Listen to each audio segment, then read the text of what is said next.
Hello everyone, welcome to Team channel.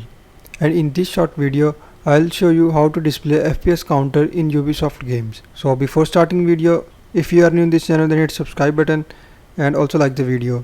So to enable display, to display FPS counter, we first need to launch Ubisoft Connect launcher. So let's open Ubisoft launcher.